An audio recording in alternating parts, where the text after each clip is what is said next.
I'm going to show you how to speak computer.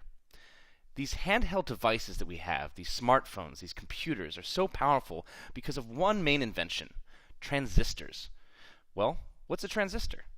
It's actually just a switch. It's either off, or 0, or on, 1. So how does a simple idea like just off or on translate into all the cat pictures and streaming videos that we love so much across the internet? Well, let's play around with this language and see what we can do. Imagine that we had 8 distinct lockers, each with a switch inside of it.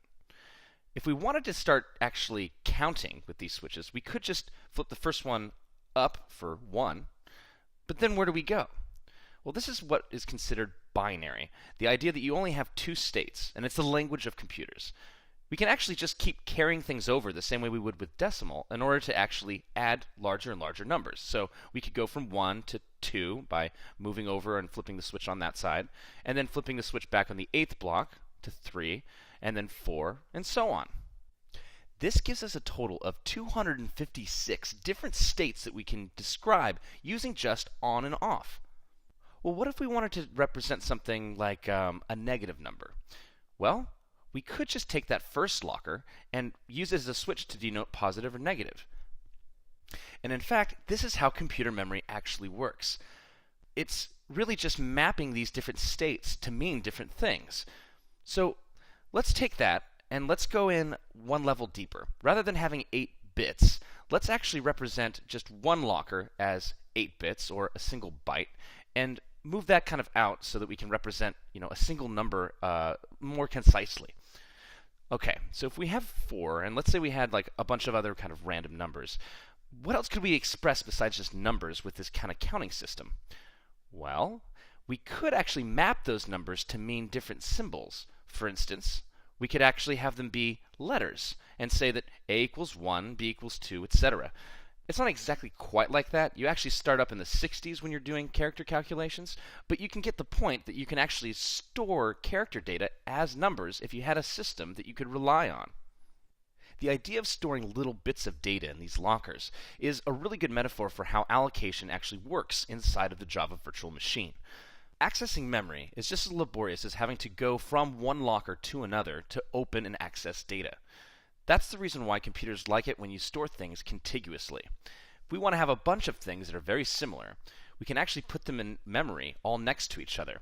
Computers are very good at accessing memory that's stored contiguously in a row, kind of like a bully who's running down the hall and opening all the lockers up at once.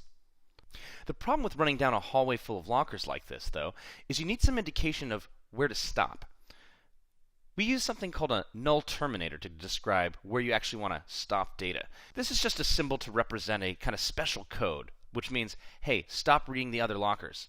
So it allows you to put something actually in memory and then have the computer run to it and stop.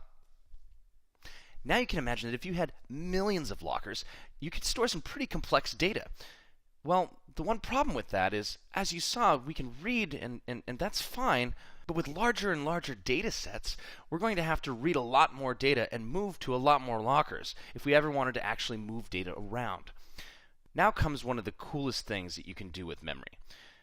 In order to actually describe that dog is in locker 1, 2, 3, and stopping on 4, all I really need to do is describe locker 1.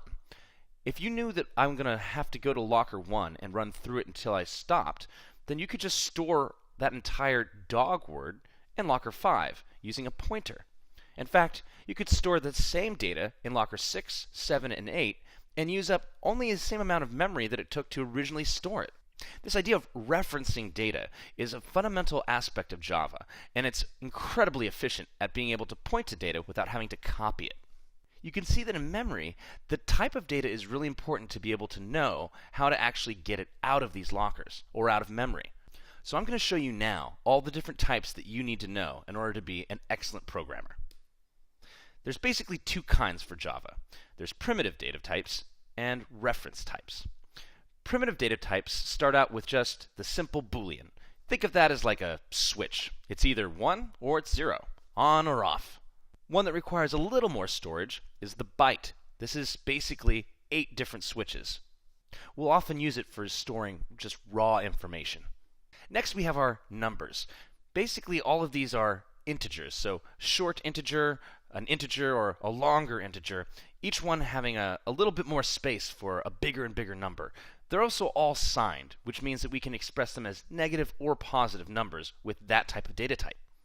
So numbers are all well and good, but we are going to also need characters. It's going to make it much easier for us to express ideas like words. And finally, there's floating point data types. If you ever wanted to express something like, 3.14 or anything with a decimal point, if you wanted a little bit of precision, you could use a float, or with more precision, you could use a double to express that floating point, almost like a scientific notation. And now for the other side of the column, reference types. Under reference types, there really is only a reference type. It's just a memory address. It's just storing a pointer to some other place in memory. And this is what's going to allow us to build incredibly complex pieces of data by combining the primitive data types with the reference type. So as you can see, each of these kind of increases how much you're using of that memory, a little bit and a little bit. As programmers, we want to use the least amount of memory needed in order to be efficient. By doing so, you'll have a lot more space left over for building your awesome applications.